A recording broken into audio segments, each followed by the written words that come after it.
Hello everyone, this is Dr. Hema Divakar, a senior OBGYN consultant at the DIVAKARS Speciality Hospital, J.P. Nagar, Bengaluru.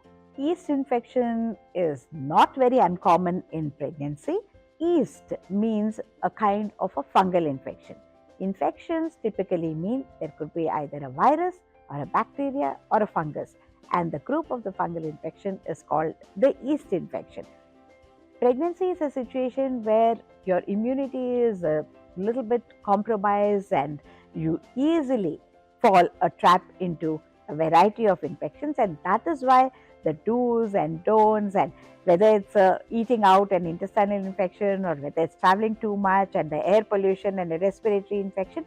Similarly, yeast infection is also one of the things that you can be prone during pregnancy, and it often arises out of the compromised health status, as in if you're severely anemic and you don't have the strength to fight it out, if you are HIV positive and immune compromised, if you are hygienically compromised in the sense that the routine hygiene is not being able to be maintained for some reason, then pregnancy and yeast infection go hand in hand. You may have discharge in excessive amount from your vagina. It may be curdy and it can stain your underclothings. It may have a peculiar smell with that. It may bring in itching and rashes, and overall discomfort with this, unless treated, will be quite significant, impacting the day to day. What problems does it bring in for the pregnancy? Well, again, any infection in pregnancy, whether it's a urinary infection or yeast infection, you're again prone to the discomfort, the treatment that you have to undergo, as well as chances of a premature delivery. And if there is a vaginal delivery with the yeast infection, then the baby can have this infection as well in the form of an oral thrush or fungal infection in the oral cavity of the baby, which is a huge challenge to deal with as soon as the newborn.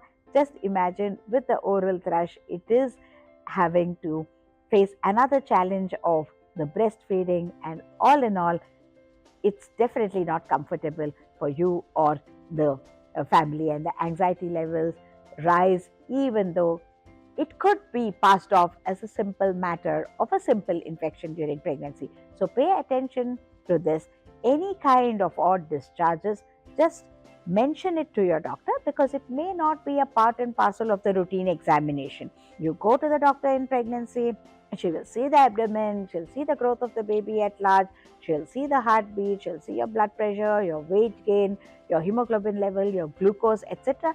But unless you forthcomingly complain, every visit in pregnancy may not have a part and parcel as vaginal examination. In fact, we refrain from doing the internal check or the pervaginal examination because it itself may carry some infection, and there is no information that we need from visit to visit with the pervaginal. So yeast infection, unless you complain to the doctor, oftentimes it can be missed. So don't let it go to the extreme and face all these complications that I have just outlined. And the nuisance of such irritation or infections can be very, very easily treated.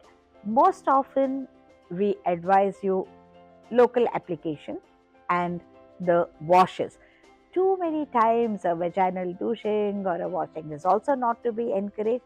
It's a short-lived infection which, when appropriately treated, can completely disappear, and rest of your pregnancy can as well go. Do remember that all your answers for all the problems in the pregnancy do not come by ultrasound scan. There are many women who come visit after visit, can you do a scan today and check whether everything is okay? But when it comes to things like yeast infection, nothing can be obtained from the scan. So some issues like these need to be specifically discussed with your doctor without hesitation, because there is a way forward with the treatment, and without treatment, such simple things can be a big nuisance and cause certain unwanted complications in your pregnancy, both for you and your baby.